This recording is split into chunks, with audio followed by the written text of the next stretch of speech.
Hello, everyone, and welcome back to Shipwreck Sunday, the show where we investigate disasters at sea and the impact that they have on the world today. My name is Elinor. Today, we have a very special, unscripted episode planned for you. We are going to be doing Titanic Book Club. Now, I'm going to be taking some of my favorite books. I'm going to be giving you 3 recommendations out of my personal collection. I do have quite a few books, so if you wanted another book club in the future, let me know. We can do it again. Alright, without any further ado, let's get into it. I have reviewed this book already on this channel previously, so I'll keep this one kind of brief. But A Night to Remember by Walter Lord is kind of the original account of Titanic sinking. It is one where he was able to actually interview people who were on the ship and survived it, so he could get a real in-depth account of it. And not only do we have all those details in there that came from the real people who were there, but it also is told in a way that is pleasing to read. It's easy to read. It reads just like a story, like any fiction story would. It's not so dry, which you can tend to run into with nonfiction writing, where it just seems really scholarly and dry and hard to get through. This is not like that. This has a very good flow to it, and it bounces between multiple perspectives, but gives you the full view of everything that happened on the ship. It gives you an entire perspective just by going from multiple people's point of view. And it really does go in a way that I like having information presented to me, which is very linear with time. I don't like a lot of time jumping. I tend to run into that a lot with certain types of writing where they'll cover, instead of going through the timeline linearly, they'll go through topics more linearly, if that makes sense. So it'll be like, oh, we're talking about the ship service history. Well, we'll go through the entire ship service history, then we'll go through the building and blah, blah, blah. And I just don't like that. I like it when it's all from point A to point B, how it started, how it ended. That's how I like my information to be presented to me, and A Night to Remember really does that well. It's a very easy read. It probably took me maybe a month to read it just because I'm busy. But other than being busy, if I wasn't so busy, I probably could have finished it in a day. It's a pretty short book, too. It's not super long, but it does give you a lot of details that I don't feel like normal historical recollections would have, especially because you're talking to witnesses. So some of the information we aren't going to deem as correct in this book, but from Walter Lord's perspective from back then, this was gospel. I mean, this was where a lot of our information comes from today still. So I would still give this at least a 9, if not a 10 out of 10. Very good read. Alright, our next book is one that I saw happened upon at the bookstore, and Derek bought it for me.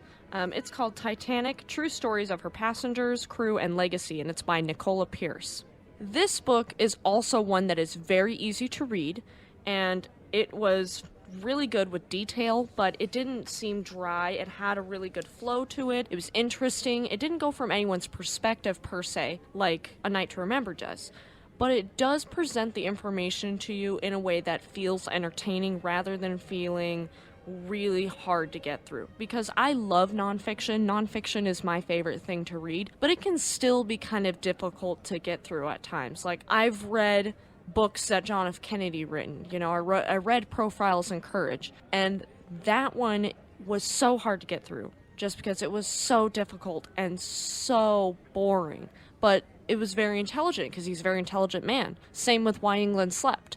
Very intelligent writing, but it's just hard to get through.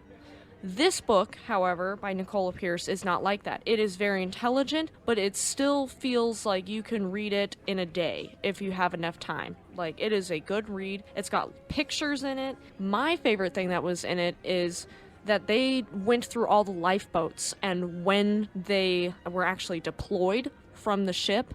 The only thing I didn't like about it is, again, I like linear, right? I like it with time. How they did it was which lifeboat number it was. So it was like numbers 1 through 15, they went at this time. Numbers 2 through 16, they went at this time. You know, collapsibles A through D, whatever.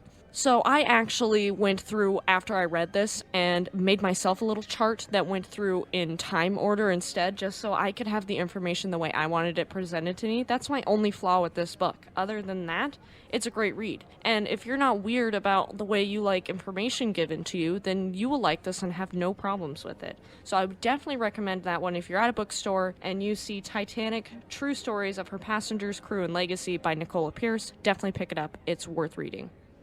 My final book that I'm going to recommend to you has a very special place in my heart because it is the first Titanic book I ever got, and my mom actually got it for me when I was a kid, and I still have the exact same copy of it. It is Robert Ballard's Titanic, exploring the greatest of all lost ships. And it is a massive book, and by that I mean it's very wide and very tall because there's lots of pictures in it. There's even pictures that you open up the page and you can see the entire wreck. It's got lots of good information in it, and it's written by Robert Ballard, so he actually gives you his perspective of not only finding Titanic and facts about Titanic, but what it was like in his expeditions, where he was going, and all the process of that. And that's a really nice touch, I think. It gives you a personal touch with Robert Ballard. And not only that, but it just makes reading about Titanic even more interesting because we're not only just hearing about the ship, but we're hearing about the person who their greatest accomplishment, arguably, for their career is finding this ship, finding one of the most infamous wrecks that has ever been out there and ever will be. And all the pictures is one of my favorite things. You know, my mom got this for me when I was a kid, so I, of course, pored over this book millions of times over pictures. I mean, the spine's broken in some places on this book from how many times I've looked at the same pictures. I will say, my copy of this book is very old, but it's still around. You can still find it in brand new formats, brand new copies. But I would highly recommend it, especially if you like to have pictures of the ship and you like to hear the perspective of somebody who actually went to find it and found it. And, you get all that information not only about him and about the expedition, but about Titanic herself. And he's got a lot of good perspective. I really respect Robert Ballard. I always have. And so this book really was that start for me for really loving Titanic. Of course, I watched movies and documentaries and stuff when I was a kid about Titanic, but this book is really where I got into ships. So we have Robert Ballard's Titanic, exploring the greatest of all lost ships, to thank for Shipwreck Sunday. All right, everyone. Well, that'll do it for our Titanic book club. I hope you enjoyed it. I really had fun doing it. So if you want to see more of these, I want to hear more about the books in my collection, just leave me a comment and I would be glad to do it. If you are watching on YouTube, make sure to subscribe, leave us a comment, like the video. It really does help us out. And if you are on an audio-only format like Spotify, Amazon Music, Samsung Podcasts, anything like that, make sure to leave us a 5-star review and subscribe, as it does help us reach more listeners like you. If you want to hear any ships from me that I haven't covered yet, leave me a comment down below, and you might just hear it on the podcast. Thank you guys so much. Have a great week, and we'll see you next time.